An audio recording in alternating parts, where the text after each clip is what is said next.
difference between prime and composite numbers.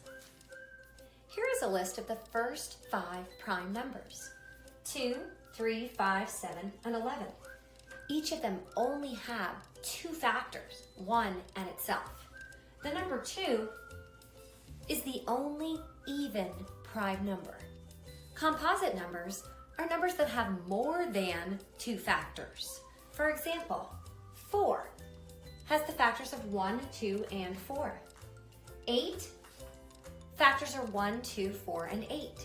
15 have these factors, and 16 these factors. 4, 9, and 33 are all composite numbers because they all have more than 2 factors.